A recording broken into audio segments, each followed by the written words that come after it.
Upwork is a legit platform for finding freelance jobs, but there are some bad eggs out there all out to scam you. So this video will be focusing on freelancers protecting themselves from Upwork scammers. These scammers have a lot of their sneaky schemes and they keep evolving and they keep changing tactics like chameleon. So you need to keep yourself abreast of their current tactics and methods that they may try to play on you as a freelancer. So sit back, grab a popcorn. We are about to go fast and furious like Vin Diesel into the world of Upwork scams. So now let's examine each of their techniques under this microscope. Number one, overpayment technique. So this technique, the scammer is going to send you a payment for more than what you guys agreed on. So as a freelancer, you've agreed to work with this guy for $200 and now he's going to send you a payment of $1,000. Then he's going to lie to you that it was a mistake, that you should please send him back $800 through another method that is outside of Upwork. So they would ask you to refund the overpayment on a platform outside of Upwork. After you send the money to the client is going to start a dispute with you on Upwork and is going to get full refund of the money, leaving you broke and probably in debt. So the second method these scammers use, fake job posting. So you would see some jobs on Upwork that are posted to look like real jobs, but if you look out for the red flags, you would realize that these jobs are fake. They are posted by scammers. Then some of them are not exactly scammers, they are just mischievous clients who want you to work without paying you. So the number one red flag is any client asking you to do any form of work on a project without starting a contract, like without sending you an offer for you to accept, then you can start the job. That is a red flag. That could be a fake job posting, somebody out there just trying to make you do free work. So to protect yourself against this, before you work with any client on Upwork, verify their profile to be sure that they are real clients. So for most real clients, they must have worked with other freelancers. In some cases, they are actually genuinely new clients on the platform that may have some attributes or characteristics of the fake clients. So moving on to the next one, the test job scam. So these clients will interview you, ask you questions like a normal client. In short, some of them actually have fake reviews. They will ask you questions like the interview question on Upwork like a normal client. They will tell you, okay, you look like someone who can do the job for them, but they are not 100% sure. They don't want to waste their time. They don't want to waste their money. Okay, can you do a test? Good. So when they ask you to do a test job, sometimes that test they are giving to you is the actual job they want done. So they just want you to work for free or work and not get paid. And some of them are nice enough to pay you a peppercorn rate. So maybe for a job that you would have charged maybe $500, they are offering you a test job of maybe like $10, like it's just a test that they just don't want to not pay any money. So some of them would promise that they are going to hire you for a long-term contract. Most times that never happens.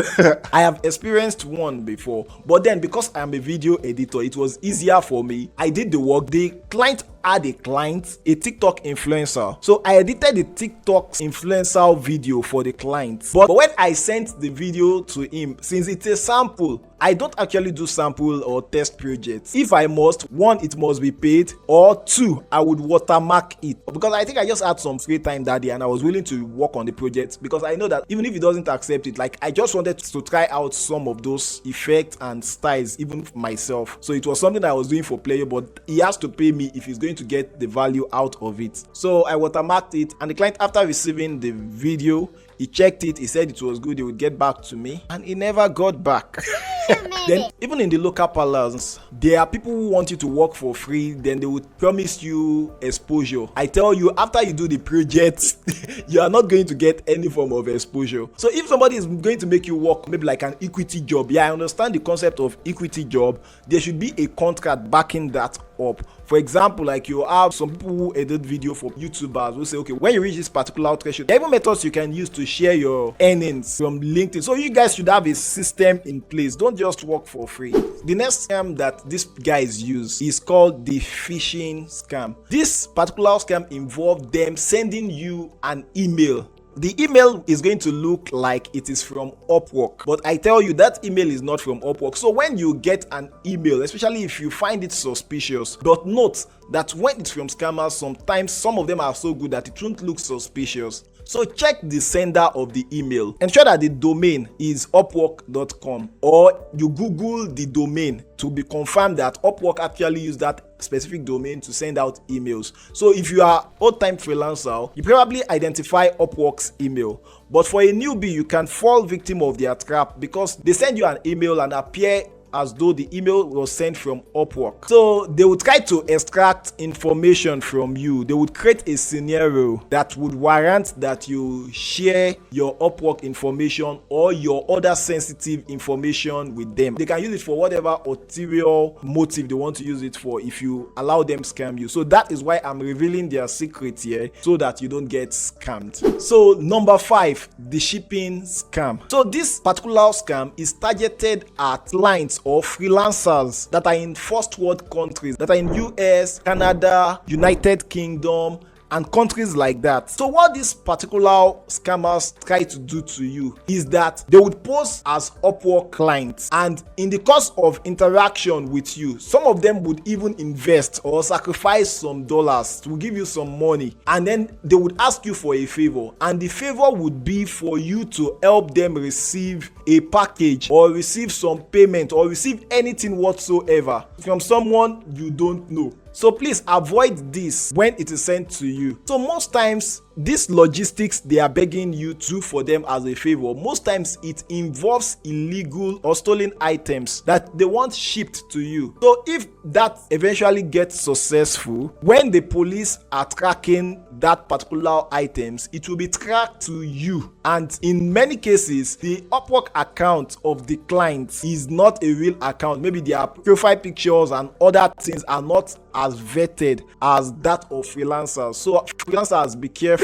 Number 6, the off-platform payments. If a client is trying to lure you to get paid off platform, sometimes, yes, freelancers want this sometimes to avoid Upwork fee, but it is best to do this in an ethical way. That means, like, if you have worked with a client for 2 years or thereabout on Upwork, you can take the client off Upwork. You can start accepting payment from that client off Upwork. That is the best practice in line with the Upwork terms of service. Then if you want to do this with any other client, maybe a client you've been working with and you've worked with for a while, and you guys have a degree of relationship, maybe off platform payment works for you guys. But if a new client is persuading you to pay off Upwork, there is a high likelihood that that particular client is trying to scam you and put you at the risk of not getting paid at all. For example, a client can pay you on PayPal. After you thought you've gotten the payment, the client can get that payment reversed, and then you've worked for free. That's not what you want to do with your time. So always use Upwork payment system and escrow service to protect yourself from new client scams. Number 7, this is targeted mostly at freelancers in the US, freelancers in the UK, and freelancers in Canada. Scammers may ask for your personal details, maybe like your SSN, your state security number. So it looks as though they are trying to verify you. You cannot trust them with what they are going to use that details for. So I once got a job offer on Upwork. After reading the details, I realized that this particular client, which may not be a scammer, but looking back, I think that person might be a scammer, expect me to upload my national ID card, expect me to upload my university certificate. So I felt skeptical. I'm not willing to expose such details to someone I don't know. So I had to decline that offer. So never give your personal information.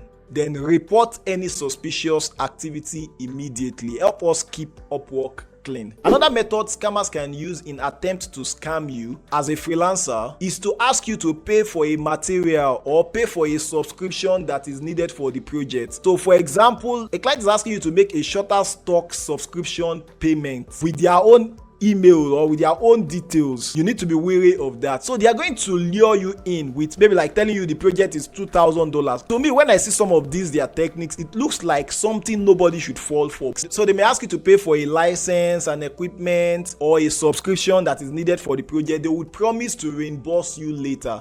Never pay for anything out of your own pocket as a freelancer on Upwork. Let's talk about the job cancellation scam. Some mischievous clients want you to work for free, so they are going to present you an offer of a large project and the amount will be substantial, but then with the agreement that you have to finish the project before you get paid. For example, a client asking you to edit 50 TikTok videos, so they will send you a link where you upload the work as you do it. So maybe you are supposed to do 100. When you have uploaded maybe like 40, you are expecting that, okay, by the time you are done with the project, you would get paid. They will just cancel the project on Upwork. They already downloaded the files you sent to them, maybe on Google Drive, so you have worked for free. You don't want to be caught in that net. So always agree on payment terms, and it's in your best interest to break down large projects into smaller milestones. If I'm working on a project that is, say, $500, maybe to write 10 chapters of a book for you, I will break it down into milestones, saying chapter 1 $50, chapter 2 $50, depending on your relationship with clients. Talking about Upwork scams, you need to be more skeptical when you are working with a client for the first time. I've had amazing clients that were willing to pay me upfront for projects I've not done, and we are talking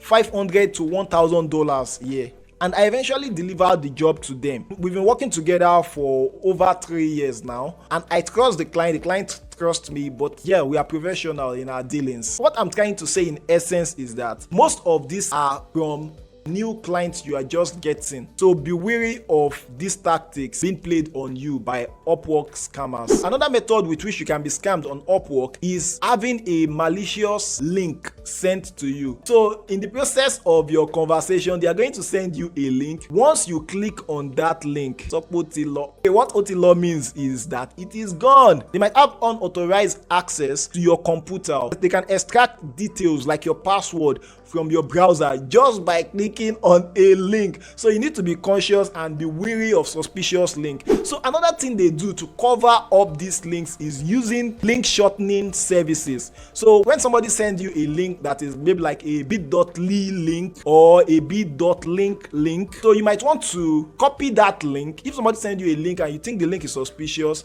copy the link that you think is suspicious, then go to wheregoes.com. So post the link. The link is going to show you the different points that link is going to redirect you to. Actual link that is being marked up by the link shortener. I hope you understand. So another thing to watch out for as a new freelancer on Upwork is that they can involve you in dishonest work. So the client can ask you to do something illegal, something unethical or fraudulent. Then most times these clients will ensure that you have accepted the offer. Some would even threaten to give you a bad review if you don't do it. So it is best to report such clients to Upwork. You can even agree, but then report the client to Upwork, and Upwork is very effective with stuff like this. They are going to take down the account of that client. To avoid malware scams, avoid clicking on suspicious links. You should have a good antivirus on your system, because that link, you can click on a link on the web and then the link installs a virus on your computer.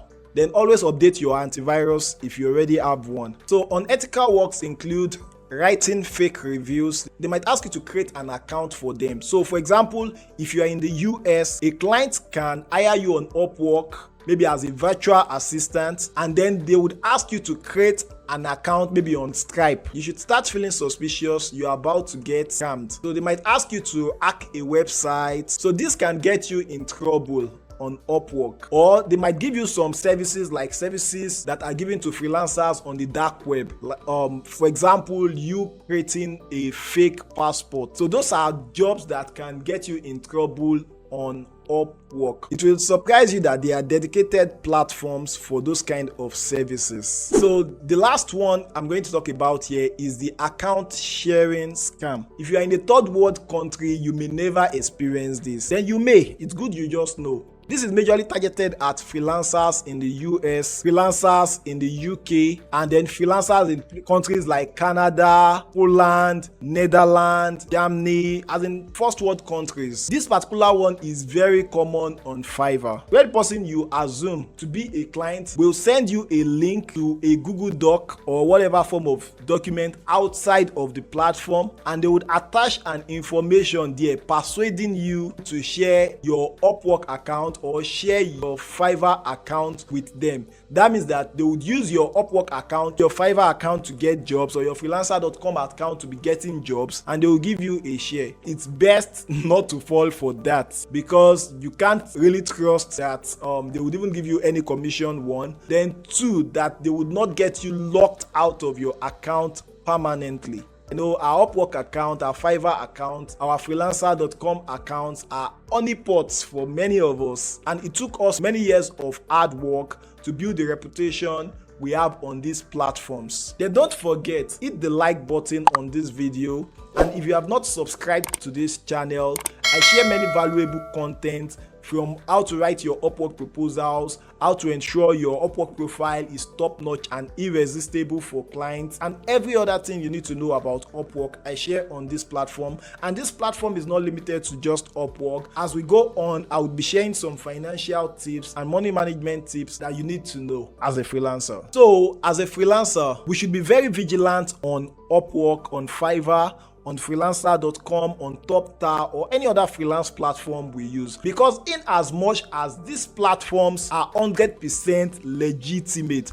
I have made thousands of dollars on Upwork, and I can tell you that for free, that Upwork is 100% legitimate. However, there are some bad eggs on Upwork, on Fiverr, on TopTar, on freelancer.com, on any freelance platform in the world trying to scam you. Put on your detective hat. Don't ever give out your personal information, and keep new clients on the platform. Keep new clients on Upwork where you are protected. So if you smell something fishy going on, report to Upwork. Then if you are stuck in a point where you are not sure whether a particular client is a scam or not, I think a couple of persons have reached out to me for this, and then I advise them based on the conversation I have access to whether they should proceed, the risk they stand. So I just give them advice based on that. You can always contact me, just comment on any of my YouTube videos. Thank you so much for watching this video to the end. I'll see you in the next one.